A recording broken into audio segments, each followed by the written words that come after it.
Hello everyone, it's Darksea here again. Welcome back for another video. Today we are playing Beardyman's Murloc Paladin. The Saviours of Uldum expansion has dropped and Beardyman is in full swing, creating some pretty fun and interesting decks. Now, before we get into this deck and how it works, have you noticed in the background image there that all of the Murlocs, bar one, are carrying knives? Which would be, I guess, pretty effective in a fight if you're a Murloc. But there's one Murloc, one solitary Murloc in the top left-hand corner, carrying a fish rather than a knife. It just feels bad for that Murloc because in a fight I think they're not going to really have much of a chance with a fish. So we're going to move Beardyman's face and put him over the Murloc with the fish. Beardyman, I don't know if you've got any experience fighting people with fishes. If you do, tell us in the comments section below if it's effective and if it works. Anyway, back to more serious matters. This deck, how does it work? It's simple. Beardyman has provided me with guidance and I trust in Beardyman. He's never let me down before. Basically, you make sure that in your mulligan there are no Murlocs. That goes against the advice that you may have followed when playing previous iterations of Murloc Paladin, but in this version of Murloc Paladin, make sure there are no Murlocs in your opening hand and try and delay getting any Murlocs until you're able to play Tip the Scales. Now, of course, Prismatic Lens is in the deck. Play Prismatic Lens and you can play Tip the Scales early, and then you finish your opponent off with Anyfin can happen. But the idea is to use Tip the Scales to get those Murlocs on board as early as possible. Hence why you want to make sure in your mulligan you're getting rid of any Murlocs, because you want them to come out with Tip the Scales. And in this mulligan right here, we're okay. We've got a 1-drop. We don't have a 2-drop, but we have a 3-cost weapon that buffs the 1-drop.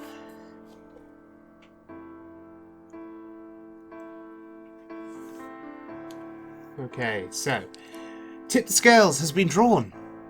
So no interaction with Prismatic Lens for that copy of Tip the Scales. And we're going up against the Quest Priest. Now, I've already faced a Quest Priest when playing Duwin's Reno Hunter deck. So we need to try and kill them before their hero power gets out of control. So this deck runs the Pirate package, but there is a slight mistake, a small mistake. Beardyman has informed me that there was supposed to be 2 copies of the Deckhand in this deck. There's only 1 copy. So I think what he has recommended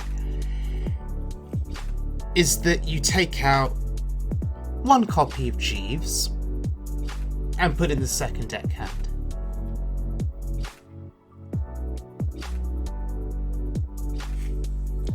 I've been very lucky recently. I've been offered these 80 gold quests from my friends. So generous, so nice of people to do that.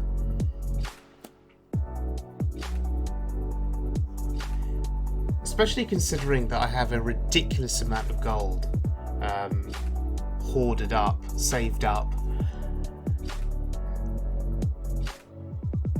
So this priest sees the Murlocs on board and is very confused and doesn't know what to do. Interesting. Shadow Boxer. Haven't seen that card played for years? Okay, Prismatic Lens. At least we can get some value on it. The question is, do we play it now or do we play Lotheb? I think Lotheb is the call here. It's an on-curve play.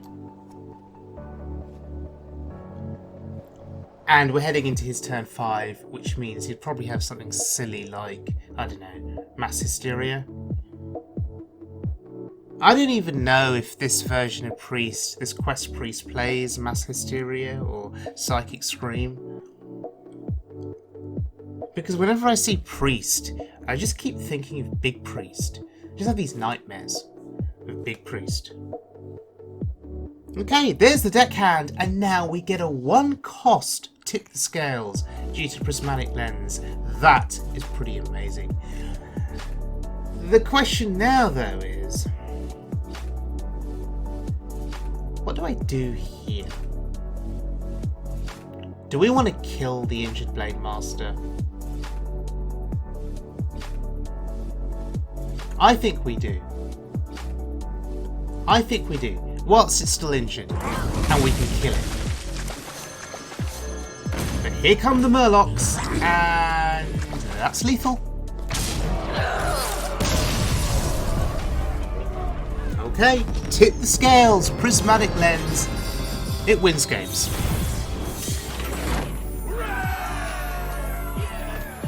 Okay, heading into our next game, and it's against a mage.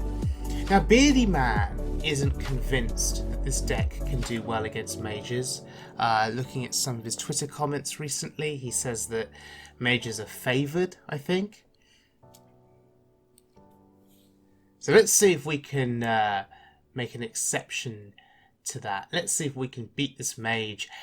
And I guess we play the Deckhand. We get the patches out.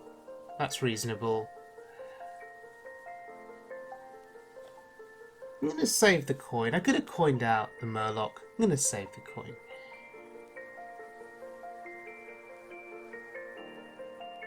Oh, that's a very timely pickup. So, if he doesn't ping the shield, that sets up a very nice weapon play on turn 3. Right, so it looks like it's Reno Mage, which seems to have increased in popularity in the last day or so since the expansion dropped. Once again, we have a copy of Tip the Scales in our hand, so we really want to draw a Prismatic Lens to interact with our second copy of Tip the Scales, or with Anyfin that can happen.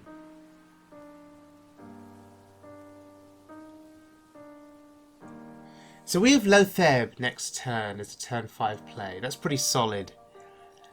But then, nothing to do for turn 6. Turn 7, we can coin out Tip the Scales. Although Sludge Belcher, that changes a few things. I think we just silence it. If we silence it, we can swing with our weapon. Ugh, it's not great.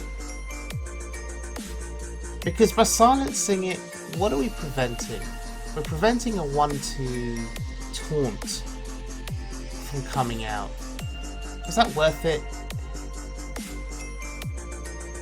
Because I've just traded off one of my Tide Callers as well. I'm not sure about that last play, but it's okay.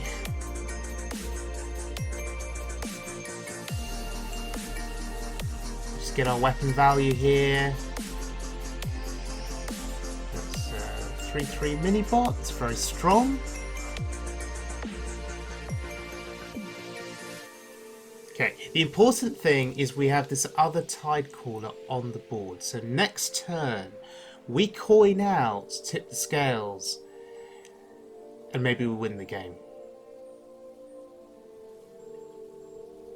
Or maybe not. That's a Death Lord. Very annoying.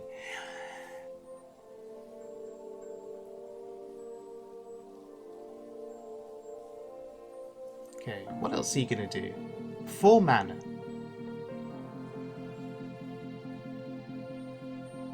Interesting. You polymorph the minibot. Why? Surely you'd have polymorphed the Murloc. Because things like this happen. This is beautiful. This is absolutely beautiful.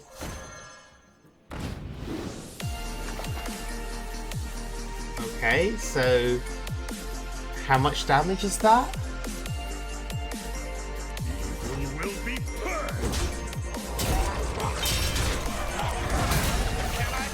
Hello, Jeeves. So Jeeves asked whether he could help us. The answer is no, because I've got all the help I need with those Murlocs. Alright, let's look at one final game. It's against a rogue. Now, I was debating whether to keep Lotheb, just because it's phenomenal 5-drop. But if it was against a mage, yes, I'd be tempted to keep Lotheb. This is a rogue. Don't know what I'm up against. Don't know what kind of a rogue it is. But this is a really solid start for us. A 1-drop and a 2-drop, both a Divine Shield. This is really good. And look at the curve. We have a 3 into a 4. This is beautiful. I mean, I know you're not supposed to draw your Murlocs until Prismatic Lens reduces the cost of tipped scales. I know. But we're still putting out a good amount of pressure here.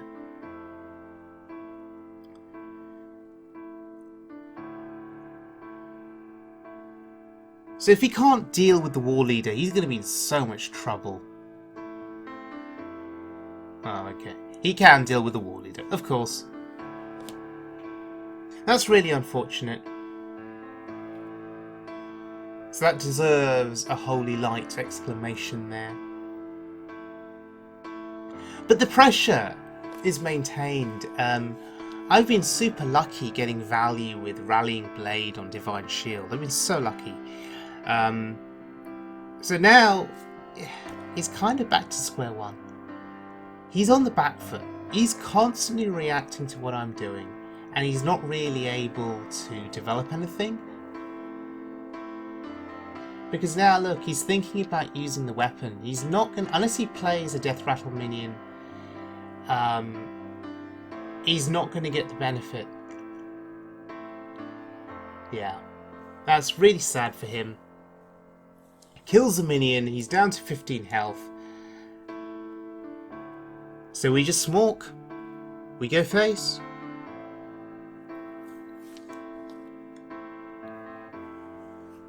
Slightly disappointed that we may finish this game off.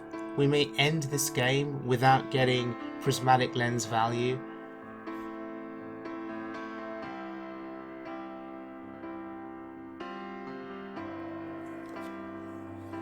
Which means that, in my opinion, Prismatic Lens should be buffed. They should add a buff to the card that says, always draw Prismatic Lens in your opening hand. Can you imagine how busted that would be? Okay, this is Big Rogue. Monsters versus Murlocs. That is not what we wanted to see. So we have 9 additional damage here. We could put him down to 1. I don't think that's worthwhile. I don't want to reveal that I have Leroy in hand, because right now he thinks he's safe. He's like, I'm at 10, there's what, 5 damage, including the weapon coming my way, I'm safe. Interesting. Okay, now he's just dead. So we were able to kill the Big Rogue before he was able to cheat out any big threats. Feels pretty good.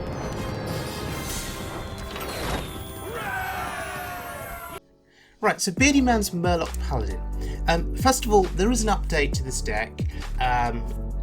The Southsea Deckhand, there's only 1 copy here, there should be 2, so Beardyman has acknowledged that, there should be 2 copies, and he has recommended taking out 1 copy of Jeeves to make that happen. I think that makes sense, because, you know, 2 copies of Deckhand means that you've got a better opportunity to draw into at least one of them, and then to bring out patches. And with Jeeves, 2 copies seems like overkill. Probably not needed. what else is new about this deck? Beardyman has now officially given this deck a name, okay? So ignore the generic title that you can see on your screen. The name of the deck is Beardyman's Prismatic Friends. So, if you're talking about this deck on Twitter, if you're sharing this deck, if you're discussing this deck, please refer to it as Beardyman's Prismatic Friends. My overall thoughts on the deck, tremendous fun to play. Beardyman's guidance and advice to me was, when you mulligan, make sure there are no Murlocs in your hand, okay? Because the idea is you get the pirates, you play out the pirates, you get Prismatic Lens, which cheapens the cost of Tip the Scales. You then play Tip the Scales and get 7 Murlocs on board and win the game. Now, even if those 7 Murlocs do not kill your opponent, they'll probably weaken them to the point where maybe they cannot recover.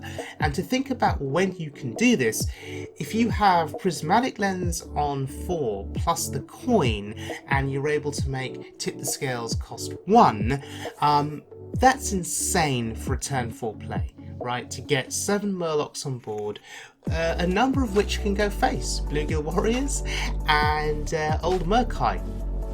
That is absolutely insane. So it's interesting comparing this to Murloc Paladin from the past. In previous versions of Murloc Paladin, where you had 2 copies of Anyfin Can Happen, the aim was to play your Murlocs, I guess, as quickly as possible, kill them off as quickly as possible, and then it was a waiting game of when is Anything Can Happen gonna happen. So yeah, you wanted a mulligan for Murlocs, play them quickly, kill them off quickly, whereas here in this deck, as Beardyman says, you don't want Murlocs in your early turns. You want the pirates, then play Tip the Scales via Prismatic Lens, and that's when you get the Murlocs down onto the board. So different line of thinking, different strategy. It's quite interesting. I hope that all made sense. I was rambling there.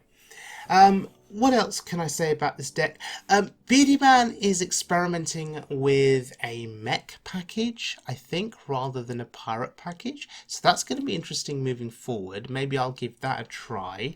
But do check out his Twitter feed, because I'm sure a lot of these ideas, a lot of these experimentations are going to be posted on there. So if you want to stay up to date with the latest happenings in the world of Beardyman, do check out his Twitter, because I'm sure that there'll be some pretty useful guidance and advice you can pick up on there on how to play his decks.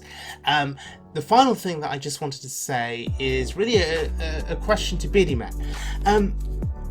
Sometimes with a deck like this, you're going to get unlucky, right? So you will mulligan away your Murlocs, but due to bad luck and bad RNG, Murlocs will still end up in your opening hand, and then your next 5 turns will be nothing but you drawing Murlocs. And then you'll get to a point where finally you can play Tip the Scales, but you've played either all of your Murlocs or the majority of your Murlocs and nothing good happens.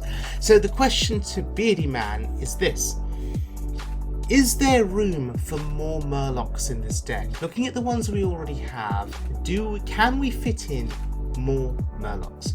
Maybe instead of pirates, just to get round the potential problem of drawing all your Murlocs and then getting nothing from Tip the Scales. If we include more Murlocs in the deck, and yet we still end up drawing lots of them, maybe when we get to playing Tip the Scales, we'll still have some Murlocs that can be dragged out onto the board. I hope that question made sense. Again, I get the feeling that I'm rambling and not making any sense.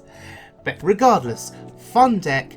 Beardyman, thank you very much, as always, and looking forward to our next video. Will feature a deck by Mentalistic. Now there's someone that you really should follow on Twitter as well, because he comes up with some really cool ideas. He built a deck for me. He built a Warlock deck for summoning High Keeper Ra, which has become one of my favourite cards in the game because of the ridiculously amazing entrance effects, the sound effects, to the animations. It's really, really cool. I love that card. So yes, Mentalistic built a deck for me, and I'll be playing that in my next video. So let's see if we can pull off the combo to get Highkeeper Rock. So until next time, ladies and gentlemen, please take care of yourselves, and I'll see you all again very soon for more Wild Mode fun.